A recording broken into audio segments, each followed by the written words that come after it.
Hello all, welcome back to Naveen Priya channel. இந்த வீடியோல நான் என்ன பண்ண போறேன்னா பன்னீர் மோமோஸ்.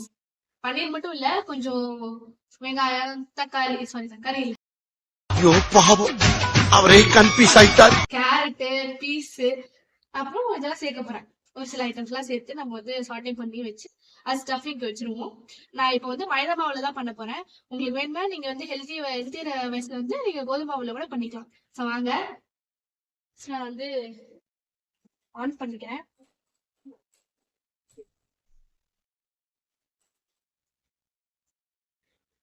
ஃபர்ஸ்ட் எண்ணெய் விடணும்.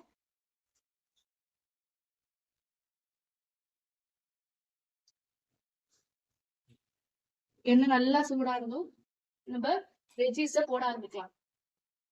அதுக்கு முன்னாடி ஆக்சுவலா நான் வந்து மைதா மாவு நல்லா பிசைஞ்சு வச்சுட்டேன். சாஃப்டா இருக்கு பாருங்க, இப்படிதான் இருக்கணும்.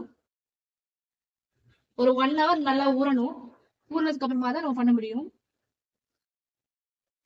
இப்ப நம்ம குட்டி குட்டியா கட் பண்ணி வச்சிருக்கேன். சாப்பர்ல யூஸ் பண்ணி பண்ணியிருக்கேன்.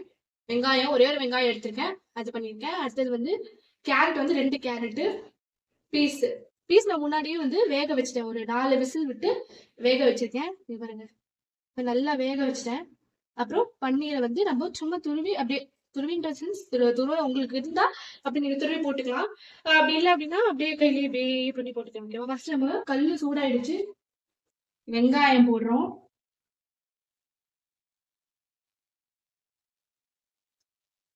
வெங்காயம் போட்டுட்டு அது கொஞ்ச நேரம் வந்து வதங்கட்டும்.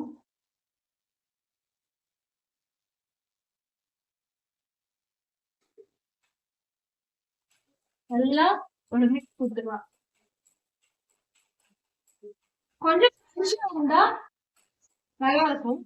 இது வந்து கொஞ்சம் லைட்டா ஒரு 80% குக் ஆனா போதும். 80 to 90% குக் ஆகணும்ன்ற அவசியம் இல்ல. இது கொஞ்சம் நல்லா வதங்கட்டும். கொஞ்சம் ப்ரௌன் ஆயிடுச்சு.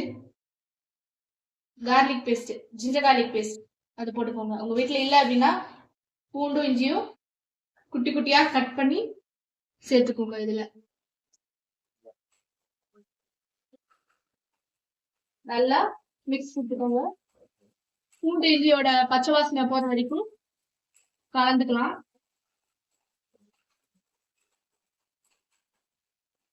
நீங்க இது வந்து நீங்க ஸ்நாக்ஸ் டைம்ல பண்ணி கொடுத்தீங்க அப்படின்னா ரொம்ப விரும்பி சாப்பிடுவாங்க. அதுவும் நீங்க மோஸ்ட் இம்பார்ட்டன்டா கோதுமையில நீங்க செஞ்சு பாருங்க, ரொம்ப நல்லா வரும். அப்படியே மைதா மாவு மாதிரியும் இருக்கும், மைதா மாவுல பண்ற மாதிரியும் இருக்கும், அண்ட் ஹெல்த்தியாவும் இருக்கும். அடுத்து நம்ம ஒரு ஒரு காயா சேர்த்துடலாம். கேரட்,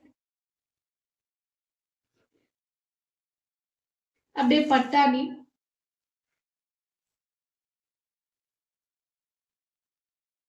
நல்லா உதுத்து பன்னீரை சேர்த்துக்கோங்க. நம்ம சாட்டே பண்ணும்போது அதுவே உதிர்ந்துரும். இது வந்து நான் ஒரு பாக்கெட் பன்னீர் எடுத்து சேர்த்துருக்கேன்.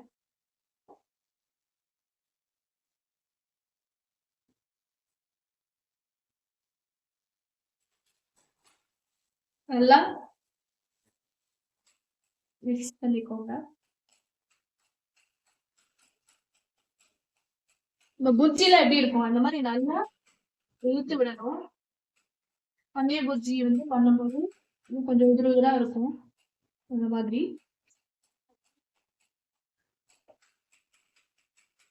நம்மளோட தப்பு வந்து இதுதான். நம்ம கொஞ்சம் சால்ட், சாஸ், டொமேட்டோ கெச்சப் இருந்தா டொமேட்டோ கெச்சப் போட்டுக்கலாம். இட்டாலியன் சீசனிங் வந்து போட்டுக்கலாம். சோயா சாஸ் போட்டுக்கலாம். உங்க வீட்டுல என்ன இருக்கோ நீங்க அதை வச்சு பண்ணலாம். இப்ப இதுலயே நான் வந்து சாசஸ் சேர்த்துக்கிறேன். கொஞ்சமா ஸ்வீட் அண்ட் ஸ்பைசி சாஸ் கொஞ்சமா சேர்த்துக்கலாம். சோயா சாஸ்லாம் இன்னும் கொஞ்சமா சேர்த்துக்கோங்க, ஏன்னா கசப்பாயிடும்.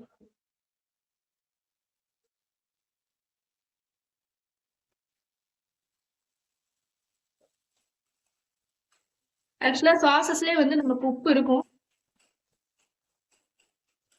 நம்ம லைட்டா நம்ம கூட ஆட் பண்ணி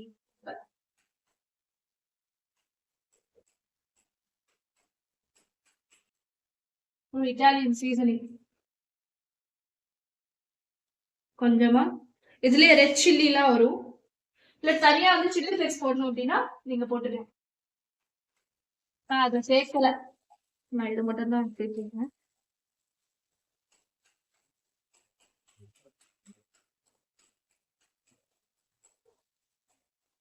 ஃபைனலா உப்பு போட போறோம். இது நம்ம ராவா கூட அப்படியே பண்ணலாம், வதக்காம அப்படியே ஸ்டார்ட் பண்ணி பண்ணிக்கலாம். பட் நான் இன்னைக்கு வந்து கொஞ்சம் வதக்கி தான் பண்றேன். நான் வந்து பிங்க் சால்ட் தான் சேர்க்கிறேன். நீங்க உங்களோட வீட்டுல நார்மல் சால்ட் இருந்துச்சுன்னா அது கூட சேர்த்துக்கலாம். நல்லா அப்படியே ஒரு மிக்ஸ் கொடுத்துக்கோங்க. ஒரு 5 மினிட்ஸ் அப்படியே நல்லா கலந்து விட்டுக்கோங்க.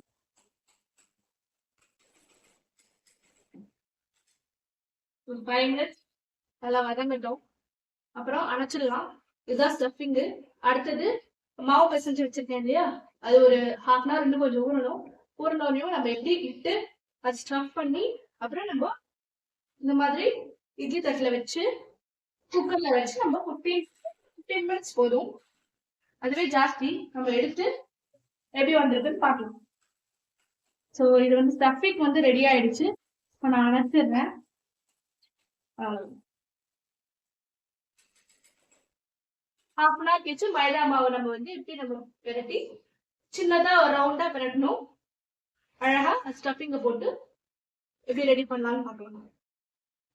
ஸோ இந்த மாதிரி ஒரு ஒரு பாலா உருட்டி நம்ம தேய்ச்சிக்கணும்.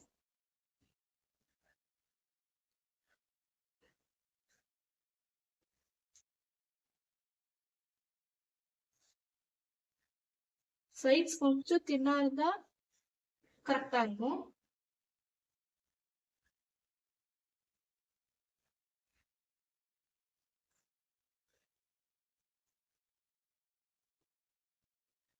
இது நல்லா தேய்ச்சிட்டு நம்ம ஃபில்லிங்க ஆட் பண்ணணும்.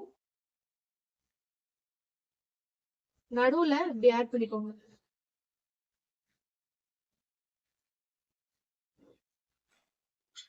ஆட் பண்ணிட்டு நடுவுல எல்லாத்தையும் கொண்டு வந்துட்டு, எனக்கு ஷேப்லாம் பண்ண தெரியாது, சும்மா ரேண்டமா உங்களுக்கு ஷேப் என்ன வருதோ அதை நீங்க பண்ணிக்கோங்க.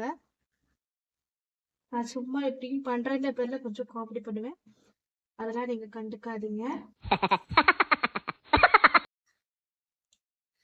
இதோ பாருங்க, இப்படி ஒரு ஷேப் வந்துதா, இத நம்ம இங்க வச்சிடணும். ஓகே, இந்த மாதிரி ஃபுல்லா பண்ணி நம்ம வேக வைக்க போறோம். இதுதான் ப்ராசஸ். ஓகே, ரெடி ஆச்சு. ஐ மீன் இனிமேதான் குக்கர்ல. ஆமா, இது என்னது போட் மாதிரி இருக்கு? கிரியேட்டிவிட்டி. கிரியேட்டிவிட்டி. ஓகே, இப்போ நம்ம வந்து எல்லாத்தையும் ஒன்னொன்னா வச்சிடலாம். ஐ திங்க் எல்லாமே ஒட்டிக்கும் நினைக்கிறேன்.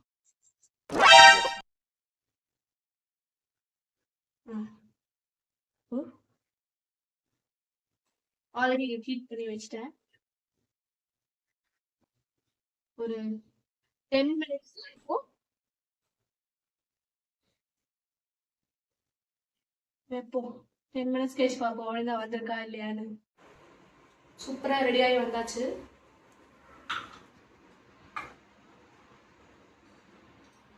சாஃப்டா இருக்கு, நல்லா சூடா இருக்கு. சாப்பிட்டு பாக்குறேன்.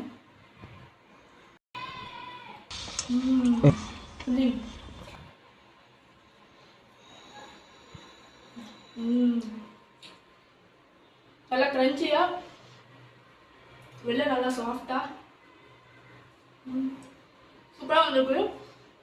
நீங்களும் கண்டிப்பா ட்ரை பண்ணி பார்த்துட்டு எப்படி இருக்குன்னு சொல்லுங்க. Thank you all for watching this video guys. Bye bye.